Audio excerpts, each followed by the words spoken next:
नमस्कार दोस्तों।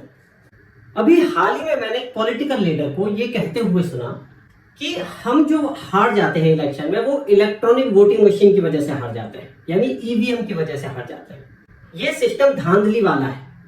अगर वोटिंग पहले वाले सिस्टम से हो यानी बैलेट सिस्टम से हो तो हम आज भी बहुत बड़े बहुमत से जीत जाएंगे। जब मैंने ये बात सुनी तो मुझे लगा या तो इस व्यक्ति को समझ नहीं है आज के सिस्टम की, या फिर ये नोइंगली ऐसी बात कर रहा है जैसे कि पहले बहुत ज्यादा धांधलेबाजी होती थी, बूथ कैप्चरिंग हो जाती थी। आज हम जो सिस्टम है वोटिंग का, आज हम इस स्टेज पे हैं। देखिए ये बिल्कुल प्राइवेसी है वोटिंग की, ठीक है, इलेक्ट्रॉनिक वोटिंग मशीन है। जब हम स्टडी करते हैं तो ये पाते हैं कि ये जो सिस्टम है आज तक का सबसे ज्यादा सिक्योर सिस्टम है। पहले जो सिस्टम होता था उसमें डिले होता था, बहुत ज्यादा धांधलेबाजी होती थी, गुंडागर्दी होती थी।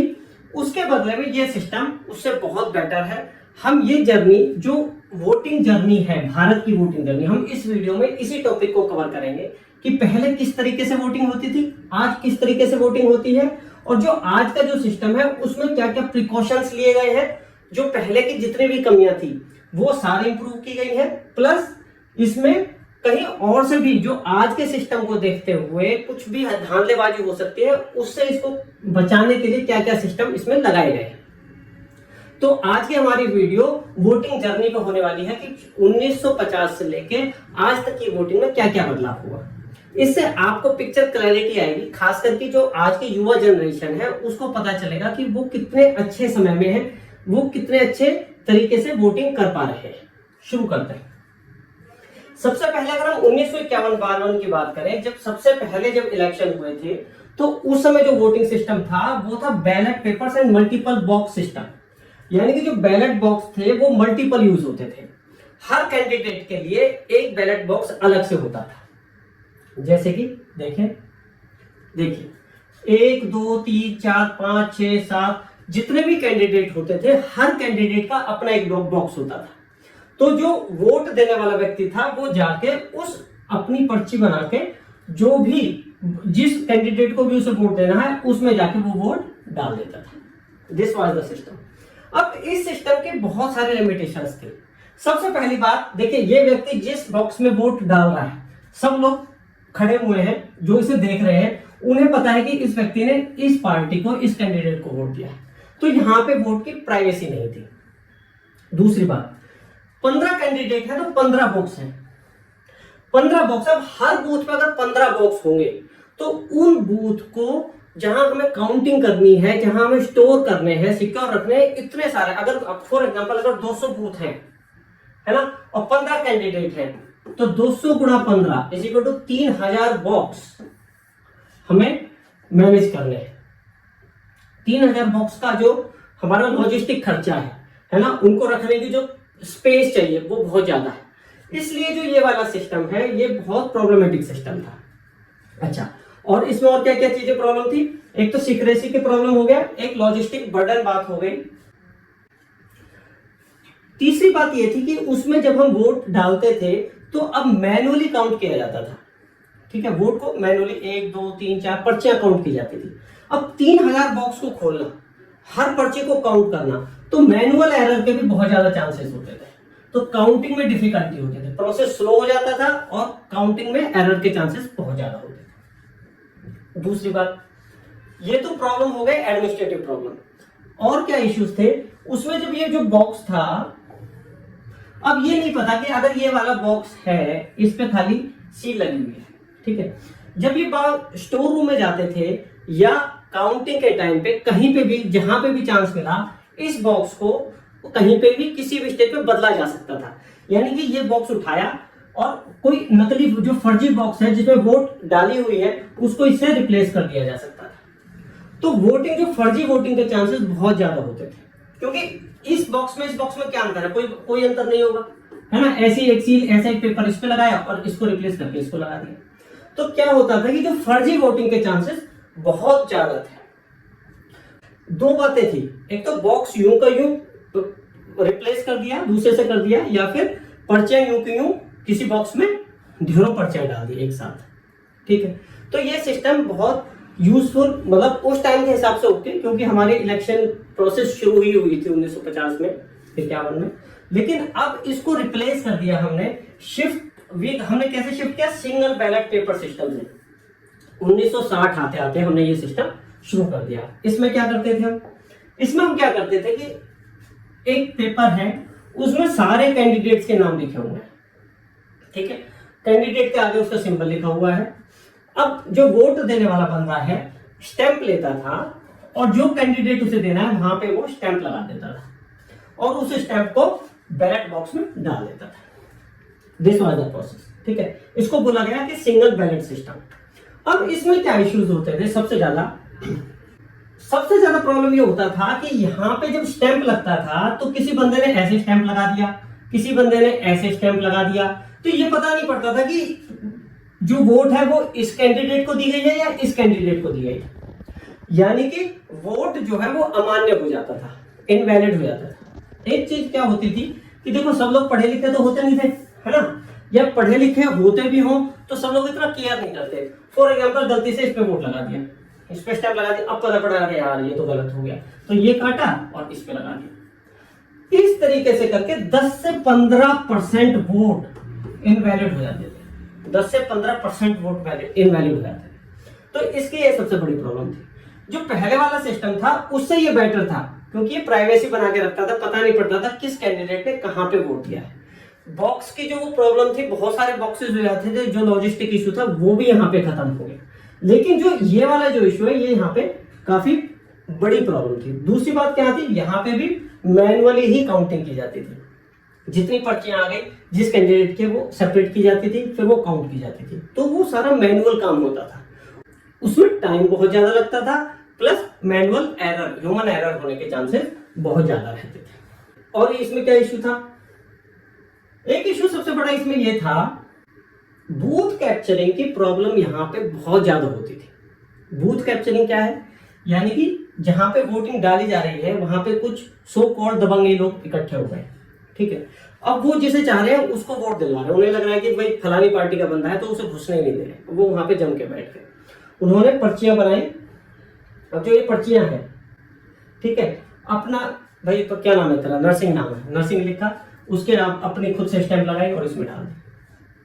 यानी कि सिस्टम, और एक बार में मतलब जो है सारी पर्चियां इकट्ठी करके एक साथ डाल दी, सैकड़ों पर्चियां डाल दी, हजारों पर्चियां डाल दी। इस तरीके से इसे बोला जाता था बूथ कैप्चरिंग, यानी कि बूथ को जहां पे जो वो जगह है जहां पे जो वो बूथ है, ठीक है, जहां पे वोटिंग डाले उसको कैप्चर कर लिया गया।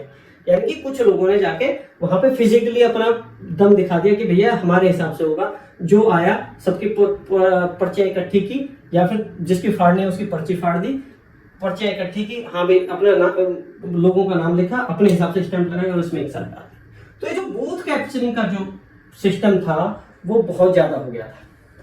खासकर कहां कहां पे हो गया था, बिहार में। बिहार को तो ये बोला जाता है कि birth place of booth capturing, यहां से ये चीज चालू हुई थी, गुंडागर्दी। खासकर जम्मू कश्मीर में ये बहुत ज्यादा होती थी, क्योंकि वहां पे टेररिज्म था, तो वहां तो सीधा बंदूक के दम पे ही सब कुछ होता था। वेस्ट बंगाल में 1970-80 के दशक में ये प्रॉब्लम बहुत ज्यादा थी, बूथ कैप्चरिंग का इश्यू। और उत्तर प्रदेश एक बड़ा स्टेट था, जाति वाली पॉलिटिक्स होती थी, गुंडी वाली पॉलिटिक्स होती थी, तो यहाँ पे भी उत्तर प्रदेश, तो इन 4 स्टेट्स में ये सिस्टम बहुत ज्यादा था बूथ कैप्चरिंग का। तो सिस्टम स्लो था, ठीक है, जो फर्जी वोटिंग या जो इनवैलिड वोट्स थे वो बहुत ज्यादा होते थे, और बूथ कैप्चरिंग जैसी चीजें बहुत ज्यादा होती थी। तो जो इलेक्शन कमीशन था वो बहुत ज्यादा कंसर्न था इस चीज को लेकर, क्योंकि ये डेमोक्रेसी पे डायरेक्ट अटैक था। तो जो इससे इलेक्शन कमीशन की रेपुटेशन बहुत खराब हुई थी। तो उन्होंने क्या किया, जब उन्होंने गवर्नमेंट से डिस्कस किया, government was also very concern for this, कि जो सिस्टम है, जो सेंट्रल गवर्नमेंट है, कि जो सिस्टम फॉलो होना चाहिए वो फॉलो नहीं हो पा रहा था। तो क्या हुआ, उसके बाद इलेक्ट्रॉनिक वोटिंग मशीन इंट्रोड्यूस की गई। इलेक्ट्रॉनिक वोटिंग मशीन क्या थी, इलेक्ट्रॉनिक वोटिंग मशीन में हर कैंडिडेट के सामने एक इलेक्ट्रॉनिक बटन था, ठीक है। अब इस बंदे को अगर मुझे वोट देना है तो इसके सामने मैंने ये बटन दबाया, ये बटन दबाते ही ये बंदे का जो ये वोट इस बंदे को चला गया और वोटिंग मशीन में वो काउंट हो गया उस बंदे के अगेंस्ट में, ठीक। लेकिन ये ऐसा नहीं है कि एकदम से आ गया, इसमें 20 साल लगे। कैसे लगे, सबसे पहले ये एज अ एक्सपेरिमेंट चालू किया गया, एक पायलट प्रोजेक्ट चालू किया गया केरला में 1982 में। तो जो पार्टी थी जो दबंगई के बेस पे इलेक्शन जीतती थी वो पहुंच गई कोर्ट में। सुप्रीम कोर्ट में दलील दी गई कि भाई जो हमारा संविधान है उसमें ऐसा कोई प्रोविजन नहीं है जिसमें ईवीएम का, इलेक्ट्रॉनिक वोटिंग मशीन का यूज किया जाए। ओके, तो ये चीजें रुक गई, मतलब धीरे धीरे चलती रही। उसके बाद 1989 में 1989 में राजीव गांधी की कांग्रेस की सरकार थी, वो इसको लेके बहुत सीरियस थी। उसने क्या किया कि बिल लेके आए, कानून बनाया, कानून में लिखा कि जो वोटिंग है वो ईवीएम के थ्रू होगी। यानी कि कॉन्स्टिट्यूशन में ये लॉ बनाया गया कि अब से जो वोटिंग है हम ईवीएम के थ्रू करेंगे। ठीक है, यानी कि जो जरूरी प्रावधान थे जो कि चैलेंज किए गए थे कोर्ट के अंदर, वो सारे वहां पे अमेंड कर दिए गए। करते करते करते करते 1998 आ गया।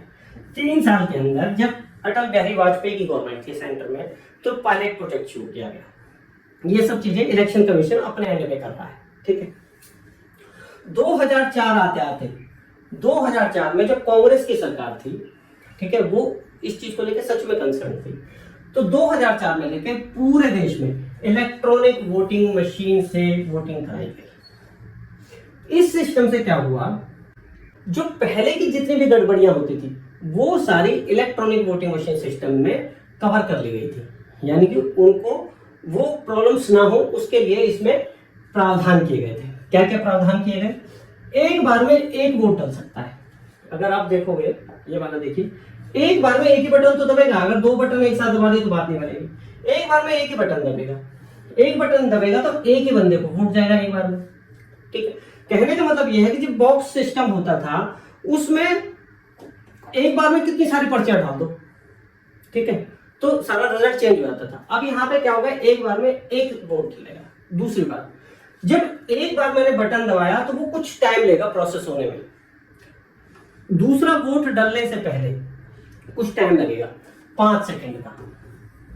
ठीक है, ये टाइम एनफ है। जहां वो एक ही मिनट में या 10 सेकंड में खूब सारी पर्चियां डाल सकते हैं एक ही बॉक्स में, यहाँ पे वो प्रॉब्लम खत्म हो गई। एक बार में एक बटन दबेगा और वो बटन दबने के बाद प्रोसेसिंग होगी और कम से कम 5 सेकंड लगेंगे दूसरी वोट डालने में। क्लियर, तो एक बार में ऐसे सैकड़ों हजारों वोट नहीं डाले जा सकते, इसमें ये प्रॉब्लम कवर कर ली गई। और क्या किया गया, तीसरी बात इन्होंने क्या बढ़िया की, ये जो पहले नहीं हो सकती थी, ये तो नया ही सिस्टम था। जो इलेक्ट्रॉनिक वोटिंग मशीन है उसको अलग रखा गया, यानी कि वो बैटरी ऑपरेटेड थी और इंटरनेट से कनेक्टेड नहीं थी। इंटरनेट से अगर जब हम वोट देते हैं, जो इलेक्ट्रॉनिक वोटिंग मशीन होती है वो इंटरनेट से कनेक्ट नहीं होती, वो अपने आप में इंडिविजुअल मशीन होती है। ठीक है, अगर इंटरनेट से उसे जोड़ दिया जाए फिर बहुत ज्यादा इशू हो जाएंगे, वो हम अभी डिस्कस करेंगे कि किस किस तरीके के इश्यूज हो सकते हैं। अच्छा, उसमें ना 2 यूनिट होती है, एक बैलेट यूनिट होती है जो इलेक्ट्रॉनिक वोटिंग मशीन होती है और एक कंट्रोल यूनिट होती है। बैलेट यूनिट जो हमें दिखती है, जो हमने अभी फिगर देखा था, वो बैलेट यूनिट थी। ठीक है, जिसमें जो वोटर है वो वोट डालता है। लेकिन उसकी जो कंट्रोल यूनिट है वो होती है पोलिंग ऑफिसर के पास। यानी कि जब वोट शुरू होगा उसे पता है, ऐसे नहीं कि लोग लगे हुए हैं, उसको वो देख रहा है अपने सिस्टम में कि कहाँ पे कब वोटिंग शुरू करनी है, कब वोटिंग खत्म करनी है। तो इसके 2 सिस्टम है ना, 2 यूनिट, एक में हम वोट डाल रहे होते हैं और एक जो पोलिंग ऑफिसर होता है उसके कंट्रोल में होती है। अच्छा, अगर हम इसको ईवीएम को इंटरनेट से कनेक्ट कर देते तो क्या होता, सबसे पहली बात हैकिंग होने के चांस रहते हैं। अमेरिका में बैठा बंदा एक स्टेट से दूसरे स्टेट में बैठा, मतलब ये रिमोट हैकिंग होती है, मतलब कहीं और का बैठा बंदा वहां पे बैठने की भी जरूरत नहीं है। अभी जो क्या होता था, जो बूथ कैप्चरिंग होती थी उसके लिए फिजिकली प्रेजेंट होना पड़ता था, लेकिन यहाँ पे ऐसा कुछ भी जरूरत नहीं है, दूर से ही सिस्टम की हैकिंग हो सकती है। हैकिंग होती मतलब जो इलेक्ट्रॉनिक वोटिंग मशीन है उसकी हैकिंग हो जाती है। हैकिंग हो जाती है यानी कि एक जो कैंडिडेट है उसके वोट कम ज्यादा हो सकते थे, एक के वोट दूसरी जगह जा सकते हैं, इस तरीके से। तो वो हैकिंग से बचने के लिए हमने उसको इंटरनेट से कनेक्ट नहीं किया। दूसरा, जो वोटिंग मशीन है मतलब वो पूरा जो सिस्टम है वो तो इलेक्ट्रॉनिकली कंट्रोल्ड है और वो इंटरनेट से जुड़ा हुआ, तो उसमें वायरस आने के चांस रहते हैं, अपने आप से भी आने के चांस रहते हैं और कोई बैड इंटेंशन वाला बंदा बैड इंटेंशन वाला कोई भी सब ग्रुप जो है उसमें ये हरकत कर सकता था, इसलिए हमने उसे इंटरनेट से कनेक्ट नहीं किया। तीसरा, जब डेटा ट्रांसफर होता है तो उसमें वो बदमाशी की जा सकती है इंटरनेट के थ्रू। और क्या हो सकता है, जो सर्वर है ना, इलेक्ट्रॉनिक जो कमीशन, जो हमारे इलेक्शन कमीशन है उसका सर्वर जो है उसको टारगेट किया जा सकता है, उस पर अटैक किया जा सकता था। तो इन सब चीजों से हम बच गए। और एक चीज और, अगर वो सिस्टम हैक हो जाए है ना, तो ये भी पता चलाया जा सकता था कि अगर मैं वोट डालूं मैंने किसको वोट दिया, तो वो प्राइवेसी का हनन हो जाता।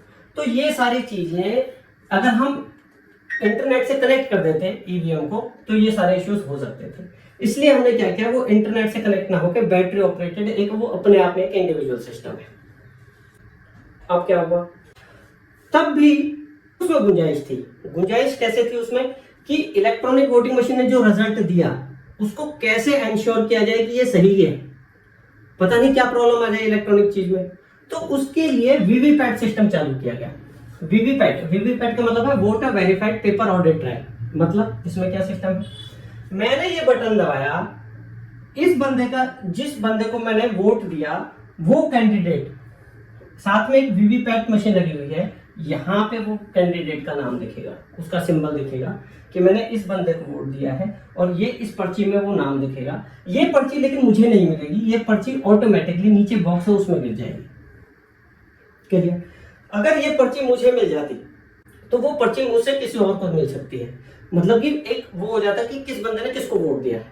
इसका मतलब ये हुआ कि जो वोट डालने वाला बंदा है वो तो देख सकता है कि मैंने किसको वोट दिया, लेकिन वो किसी और को नहीं पता पड़ेगा, है कोई प्रूफ नहीं है कि मैंने किसको वोट दिया। तो वोटिंग की प्राइवेसी बनी रहेगी, प्लस मैं एंश्योर, जो वोटर है वो एंश्योर कर लेगा कि हाँ मैंने जिस बंदे को वोट दिया है, जो बटन मैंने दबाया है, उसी कैंडिडेट के पास वो वोट गई है। ये हो गया। 2019 में ये वाला सिस्टम ऑल ओवर इंडिया लगा दिया गया। क्लियर? अब देखो, ये जो वीवीपैट वाला सिस्टम है, ये बोला गया कि एक विधानसभा क्षेत्र में कम से कम एक बूथ पे ये वाली काउंटिंग होगी, यानी कि इलेक्ट्रॉनिक वोटिंग मशीन जो रिजल्ट देती है वो सही दे रही है या नहीं दे रही है। इस बूथ पे वीवीपैट की पर्चे सारी निकाली गई, वो सारी काउंट की गई, है ना, कि इस बंदे को कितने वोट मिले, और ईवीएम पे जो रिजल्ट आए, जैसे ए को 50 वोट मिले, बी को 1000 वोट मिले, सी को 100 वोट मिले, और पर्चियां काउंट की गई और इससे मैच की गई। जब मैच हो गई तो लगा कि हाँ हमारी ईवीएम सही काम कर रही है। ठीक है, तब भी थोड़ा सा डाउट हुआ, लोगों ने डाउट किया कि ये एक उससे क्या होगा। तो फिर कोर्ट ने ऑर्डर किया कि मिनिमम जो है 5 बूथ पे ऐसा किया जाएगा, 5 random booth will be selected for this to check if EVM are correct और नॉट। ये हो गया। अब देखो, जो ये वीवीपैट की जो पर्ची है, इसकी एक खास बात और है, इस पर्ची में सीरियल नंबर दिया होता है, मतलब हर पर्ची का एक सीरियल नंबर होगा जो सीरियल से चलेंगे, और उसमें सिक्योरिटी मार्क भी होगा, यानी कि कोई जो इलेक्शन कमीशन का कुछ ऐसा स्टैंप इस तरीके से लगा होगा कि वो फर्जी नहीं डाली जा सकती। ऐसा नहीं है कि किसी ने अपने घर पे बनाकर उसमें डाल दी और वो काउंटिंग गड़बड़ा जाए। तो वहां पे सिक्योरिटी का ध्यान दिया गया है। और जो वो बैटरी ऑपरेटेड जैसे ईवीएम है, ऐसे ही जो ये वीवीपैट है, ये भी नेटवर्क से कनेक्ट नहीं है, ये स्टैंड अलोन मशीन रखी गई है। ठीक, तो इससे क्या क्या फायदा हो गए? एक तो काउंटिंग बहुत फास्ट हो गई, भाई इलेक्ट्रॉनिक चीज है तो वो तो खटाक से रिजल्ट देगी, ये बहुत फास्ट हो गई। इनवैलिड वोट का कोई चक्कर नहीं रहा, जैसे पहले वहां पे स्टैंप यहाँ लगाया तो ये लग रहा है कि यहाँ भी ये भी हो सकता है कैंडिडेट, ये भी हो सकता है, तो वो सारी प्रॉब्लम खत्म हो गई। और ये वीवीपैट लगाने से एक्स्ट्रा ट्रांसपेरेंसी आ गई। ठीक है, अच्छा, अब क्वेश्चन ये उठता है कि जब इलेक्ट्रॉनिक वोटिंग मशीन है ना, इलेक्ट्रॉनिक जो ईवीएम है, इलेक्ट्रॉनिक जो आइटम है, वो तो बहुत फास्ट रिजल्ट देगा, तो फिर इतना टाइम क्यों लग जाता है? सुबह 7-8 बजे से वोट काउंटिंग शुरू हो जाती है और 4, 5, 6 ऐसे बज जाते हैं। ऐसा क्यों होता है? वो इसलिए होता है क्योंकि एक प्रोसेस है। ऐसा नहीं कि वहां से बस रिजल्ट दिया और डाल दिया, नहीं, ऐसा नहीं होता। सबसे पहले पोस्टल बैलेट काउंट किए जाते हैं। पोस्टल बैलेट क्या होते हैं? यानी कि जो हमारे जैसे सेना के लोग हैं, जो पुलिस के लोग हैं, डिप्लोमेट्स हैं जो बाहर बैठे हुए हैं, या फिर जो चुनाव प्रोसेस में लगे हुए हैं, है ना, जैसे मेरी वोटिंग है किसी दूसरे एरिया में और मेरी जो ड्यूटी है वो लगी हुई है यहाँ पे, तो मैं वोट देने के लिए नहीं जा सकता। तो क्या होगा कि लोग जो है है ना, डाक से वोटिंग करते हैं। तो सबसे पहले वो जो डाक वोटिंग है, जिसको पोस्टल बैलेट बोला जाता है, सबसे पहले उनकी काउंटिंग की जाती है। यानी कि वो पर्चियां होंगी और वो मैनुअली काउंट की जाएंगी। जब मैनुअली काउंट की जाएंगी तो उसमें थोड़ा टाइम लगता है। जब वो एक लेवल तक हो जाती हैं, खत्म होने वाली होती है, तब ईवीएम काउंटिंग चालू की जाती है। ईवीएम काउंटिंग, अच्छा, जब ईवीएम काउंटिंग की जाती है तो देखिए होता क्या है कि सारी मशीनें, एक विधानसभा की सारी मशीनें एक जो काउंटिंग सेंटर वहां पे आ जाती है। जो काउंटिंग सेंटर होता है वहां पे टेबल्स बनी होती है, ठीक है। यहाँ पे जो एजेंट्स हैं डिफरेंट डिफरेंट पार्टीज के वो होते हैं, ठीक है। अब एक टेबल पे एक बार में एक ईवीएम रखी जाती है, यानी कि अगर ये 20 हैं तो 20 ईवीएम एक बार में रखी जाएंगी। उसको बोला जाता है एक राउंड। जैसे अगर आपने रिजल्ट देखे हो टीवी में, जो रिजल्ट आते हैं तो बोलते हैं छठा राउंड चल रहा है, सातवां राउंड चल रहा है। एक राउंड में एक बार में सारी टेबल्स पे एक एक ईवीएम रख दी जाती है, ठीक है। तो ये हो गया एक राउंड। अगर ये 20 टेबल्स हैं, ठीक है, और हमारे पास फॉर एग्जांपल 2000 ईवीएम है, ठीक है, तो एक बार में कितनी आएंगी? 20 ईवीएम आ गई। तो ये कितने राउंड चलेगा? 100 राउंड। 2000 डिवाइडेड बाय 20, तो ये जो काउंटिंग होगी वो 100 राउंड तक चलेगी, ठीक है। अच्छा, 100 राउंड तक चलेगी, प्लस हर राउंड में जो वोटिंग हुई, जो काउंट हुआ, वो फॉर्म में भरा जाएगा कि भाई इस कैंडिडेट की इतनी वोट, इस कैंडिडेट के इतने वोट, इस कैंडिडेट के इतने वोट। और उसके बाद जो एजेंट्स हैं डिफरेंट डिफरेंट पार्टीज के, उन सब से वो वेरीफाई करवाया जाएगा कि हाँ भाई सही है, उन सबके सिग्नेचर लिए जाएंगे। वो बोलेंगे हाँ सब कुछ ओके है, तब दूसरा राउंड चालू होगा। फिर वो ऐसे ही होगा, है ना, फिर फॉर्म भरा जाएगा, फिर उनसे वेरीफाई करवाया जाएगा। इस तरीके से प्रोसेस चलता है, इसलिए वो टाइम टेकिंग है ना। अच्छा, अब मतलब ये कह सकते हैं कि एक राउंड में लगभग 15 मिनट से लेकर आधे घंटे तक लग जाता है, ठीक है। अब इसके बाद जब ये हो गया, काउंटिंग हो गई, उसके बाद वीवीपैट जो है, जो हमने अभी किया था, वीवीपैट से 5 रैंडम बूथ करके वो मैनुअली चेक किए जाते हैं कि हाँ हमारी ईवीएम मशीन सही थी, हो गया। और ये सारा प्रोसेस ऐसे होता है कि सारे कैंडिडेट्स के जो एजेंट्स हैं वहां पे हैं सबके, तो इस तरीके से ऑब्जेक्शन नहीं किया जा सकता।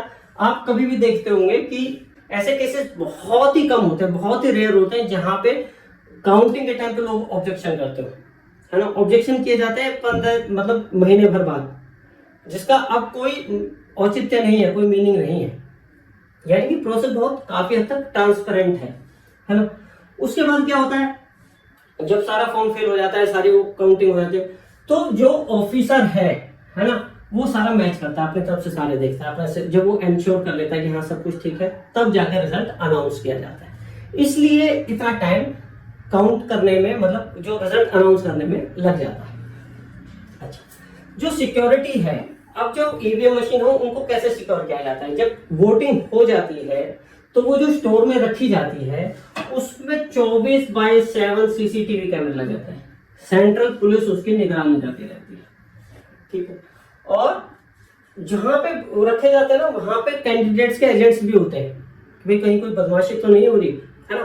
मतलब सब लोग अपने अपने उसका ध्यान रखते हैं कि भाई कहीं पे कुछ हम किसी बेईमानी की वजह से हार ना जाए, ठीक है। तो जब मशीन आती है काउंटिंग के लिए, तो उसकी जो सील ब्रोक की जाती है, तोड़ी जाती है, तो वहां पे सारे एजेंट्स होते हैं, है ना। तो सबके सामने ये प्रोसेस बहुत ट्रांसपेरेंट तरीके से होता है। तो ये कह देना कि हाँ भाई हमारे साथ चीटिंग हुई है, ईवीएम में प्रॉब्लम है, ये जायज नहीं होता। अब अगर हम बात करें, तब भी इतनी सारी ट्रांसपेरेंसी है, सबको पता है, एजेंट्स को सबको पता रहता है कि सब कुछ फेयर है, फिर भी आरोप लगते हैं। ऐसा क्यों होता है? सबसे पहली बात, जो हारने वाला बंदा है वो एक्सेप्ट नहीं करना चाहता मैं हार गया। वो हमेशा ये दिखाता है कि मैं हारा नहीं हूं, मुझे हरवाया गया है, ठीक है। उससे वो अपना जो उसके जो समर्थक है ना, उनको वो जोश में रखता है नेक्स्ट इलेक्शन के लिए कि हम अगली बार इससे भी ज्यादा उससे लड़ेंगे, है ना। तो वो अपनी हार को स्वीकार ना करके ये सारा जो है ब्लेम मशीन पर डाल देता है। दूसरा, वो एक तरीके से परसेप्शन इस तरीके से क्रिएट करता है कि हमारा जो सिस्टम है वो प्रॉब्लमेटिक है, सिस्टम में इश्यू है। वो खुद की प्रॉब्लम काउंट ना करके पूरा जो डेमोक्रेटिक सिस्टम है उस पे उंगलियां उठाता है, जिससे कि लोगों में थोड़ा मिसट्रस्ट रहे, है ना। उसका वो यानी कि सिस्टम पे प्रेशर बना के रखता है।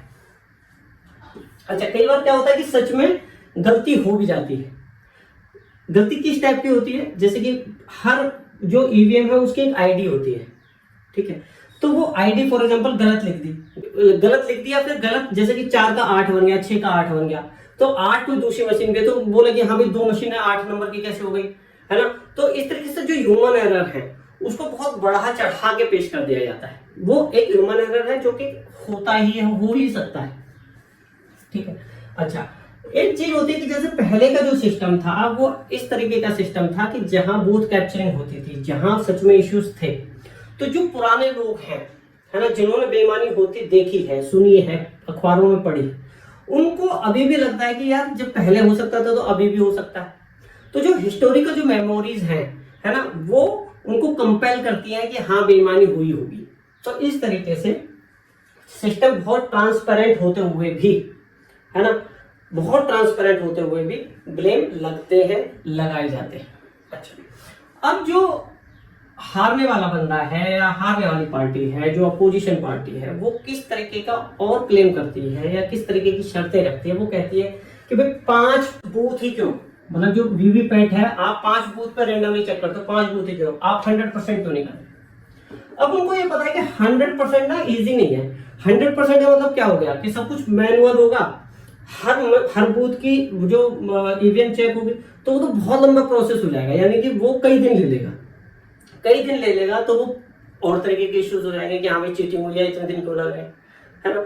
यानी कि कहने का मतलब ये है कि सिस्टम कितना भी ठीक हो जाए, जो हारने वाला बंदा है वो कुछ ना कुछ मेन निकालता है, निकालेगा, ठीक है। 5 बूथ एनफ, जो कि सुप्रीम कोर्ट ने भी ऑर्डर किए हैं। अगर 100% करेंगे तो प्रोसेस स्लो हो जाएगा, धीमा हो जाएगा और बहुत ज्यादा टाइम लेगा। बहुत ज्यादा टाइम अगर लेगा तो वहां धांधली के चांसेस बढ़ जाते हैं या फिर डाउट के चांसेस बढ़ जाते हैं। तो कहने का मतलब यह है कि देखिए जो ओवरऑल जर्नी है वो कैसे रही। सबसे पहले हम मल्टीपल बैलेट बॉक्सेस पे थे, वहां से सिंगल बैलेट पे आए, सिंगल बैलेट के बाद हम ईवीएम पे आए, ईवीएम के बाद हमने वीवीपैट सिस्टम उसमें जोड़ दिया। यानी कि सिस्टम को बहुत हमने सिक्योर बनाया है, सिस्टम को ट्रांसपेरेंट बनाया है, ठीक है। अगर किसी को कोई इशू है भी तो उसे तुरंत बताना चाहिए इलेक्शन कमीशन को। अगर तुरंत बताएगा तो वो ज्यादा मतलब ट्रांसपेरेंट होगा वो कंप्लेंट, है ना, उस पर एक्शन लेना भी आसान होगा। अगर वो प्रोसेस खत्म होने के बाद, जो रिजल्ट है डिक्लेयर होने के बाद, उसके बाद भी पता नहीं कितने दिन बाद अगर हम कुछ कहते हैं तो उसका कोई ज्यादा मीनिंग नहीं निकलता। वो ऐसे लगता है जैसे कि केवल ब्लेम किया जा रहा है, सिस्टम को ब्लेम किया जा रहा है, उस पर अविश्वास करने के लिए लोगों को उकसाया जा रहा है। तो इसका ज्यादा मीनिंग नहीं निकलता। तो ये थी हमारी पूरी जर्नी, वोटिंग जर्नी, कि कैसे हम कहां से गए और कहां पे आए, है ना। होपफुली मुझे उम्मीद है कि आपको ये सारा समझ में आया होगा, अच्छा भी लगा होगा। अगर आपको वीडियो पसंद आई हो तो प्लीज लाइक करना, वीडियो को शेयर करना, हमारे चैनल को सब्सक्राइब करना, और अगर कोई क्वेरी है तो प्लीज कमेंट बॉक्स में डालना। एक चीज और अगर आपको वीडियो पसंद ना आया हो तो प्लीज कमेंट बॉक्स में बताना कि कहाँ पे क्या कमी रही, हम उसको इम्प्रूव करेंगे और जो कंटेंट है उसको और अच्छा करने की कोशिश करेंगे। Thank you.